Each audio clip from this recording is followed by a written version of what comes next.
আওয়ামী লীগ যেভাবে ফেরার চেষ্টা করছে, এভাবে চোরাগোপ্তাভাবে আওয়ামী লীগের ফেরার খুব একটা সুযোগ নেই। রাজনৈতিক দল হিসাবে আওয়ামী লীগের মৃত্যু হয়েছিল অনেক আগেই। নানানভাবে নানান রকমের চোরাগুপ্তা হামলার শিকার হচ্ছেন নতুন রাজনৈতিক দলের নেতারা কিংবা পুরনো রাজনৈতিক দলের নেতাদের ক্ষেত্রেও আমরা একই ঘটনা দেখেছি। তাৎক্ষণিকভাবে অনেক রকমের হুটহাট করে আমরা মিছিলও বের করতে দেখছি আওয়ামী পন্থীদের। তার মানে আসলে কি, আমরা আসলে এখনো আওয়ামী পন্থীদের থেকে বেরিয়ে আসতে পারিনি, কিংবা আসলে রাজনৈতিক মতাদর্শ ভিন্নতা থাকতেই পারে, কিন্তু যাদেরকে এই সময়টাতে উচ্ছেদের পরিকল্পনা করা হচ্ছে, যাদেরকে নিষিদ্ধের দাবি উঠছে নানানভাবে, হঠাৎ করে তাদের আবার রাজপথে সক্রিয় হয়ে ওঠা আমাদের জন্য নতুন কোনো বার্তা দিচ্ছে কি? গতকাল গাজীপুরে যেটা আপনি বলছিলেন যে ট্রাফিক জ্যামে আটকা থাকা অবস্থায় এনসিপির গুরুত্বপূর্ণ সংগঠক হাসনাত আবদুল্লাহর উপরে যে হামলা হয়েছে, এটাকে আমরা নিন্দা জানাই এবং আমরা আমাদের গভীর উদ্বেগ ইতিমধ্যে আমরা প্রকাশ করেছি। এবং এ ধরনের কিছু ঘটনা আমরা আরও, যেটা আমি উল্লেখ করি আপনার রিপোর্টে, আরও বেশ কিছু ঘটনা সংঘটিত হয়েছে।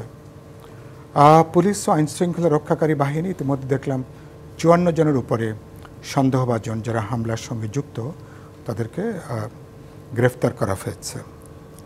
তো কারা কারা করেছেন, তো এটা নিশ্চয়ই পুলিশের তদন্তে এটা বেরিয়ে আসবে। এখানে তো পতিত আওয়ামী লীগ এবং তাদের সাথে যুক্ত যে দলগুলোর নেতাকর্মী সংগঠকদের নামই কিছুটা বেরিয়ে আসছে, যেটুকু গণমাধ্যমে এ পর্যন্ত সংবাদ যেটুকু এসছে। আর প্রধান প্রশ্ন আপনি যেটা করলেন যে আওয়ামী লীগ ফিরে আসার যে চেষ্টা, তো আমি ইতিমধ্যে বহুবার বলেছি এটার জন্য যে আওয়ামী লীগ যেভাবে ফেরার চেষ্টা করছে, এভাবে চোরাগোপ্তাভাবে আওয়ামী লীগের ফেরার খুব একটা সুযোগ নেই।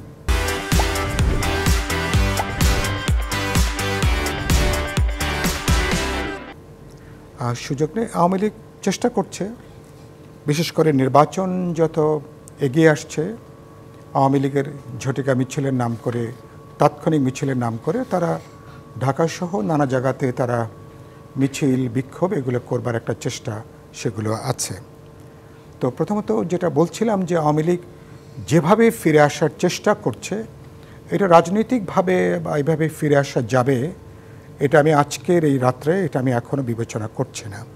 কেন করছি না? যে এখন 9 মাস চলছে, এই 9 মাসে এখনও পর্যন্ত আওয়ামী লীগের বিরুদ্ধে যে সুস্পষ্ট অভিযোগ, মুক্তিযুদ্ধের পরে সবচেয়ে গণহত্যার যে অভিযোগ তাদের বিরুদ্ধে, আইসিটি ট্রাইব্যুনালের বিচার শুরু হয়েছে। দেখলাম যে আরেকটা ট্রাইব্যুনাল গঠিত হবে এবং বিচারের কাছে স্পিড আপ করার জন্য বিভিন্ন জায়গা থেকে দাবি উঠেছে এটা। আর আরেকটা হচ্ছে যে এর বাইরে তাদের যে এই 16 বছরের যে অপরাধগুলো, রাজনৈতিক দিক থেকে আওয়ামী লীগ তো বাস্তবে বলতে পারেন বহু আগেই রাজনৈতিক দল হিসাবে আওয়ামী লীগের মৃত্যু হয়েছিল অনেক আগেই। একটা আদর্শিক রাজনৈতিক, যে কোনো দল গড়ে ওঠে তার একটা আদর্শিক জায়গা থাকে, রাজনৈতিক জায়গা থাকে, একটা ইথিক্যাল মোরাল একটা জায়গাটা থাকে। আওয়ামী লীগ বাস্তবে সব কিছু হারিয়ে ফেলেছিল। আমি আওয়ামী লীগের আমলে অসংখ্য বক্তৃতা করেছি। আওয়ামী লীগকে আর কোনো রাজনৈতিক দল হিসেবে আখ্যায়িত করা, এটা আমি আওয়ামী লীগ আমলেই বলেছি। এটা পুরোপুরি একটা সন্ত্রাসী একটা দলে পরিণত হবে, এটা আমি বলেছি আওয়ামী লীগ আমলেই, এই আমলে না, গত 9 মাসে না, তখনও বলেছি। এটা নিয়ে কেউ সমালোচনা করেছেন, কথা বলেছেন, নানাভাবে বিরূপ মন্তব্য হয়েছে। মিছিল করুক বা এই ধরনের চোরাগুপ্তা হামলা করুক, ফিরে আসাটা এখন অনেক কঠিন মনে করেন? কারণ আওয়ামী লীগকে প্রথমত বিচারের মুখোমুখি যারা যুক্ত, যাদের নামে অভিযোগ আছে, তাদের বিচারের মুখোমুখি হওয়া দরকার। এক, তারা অধিকাংশ এখনও ধরাছোঁয়ার বাইরে, যারা 16 বছরে এবং অপরাধগুলোর সঙ্গে যারা যুক্ত, সেটা হলো একটা গুরুত্বপূর্ণ প্রশ্ন।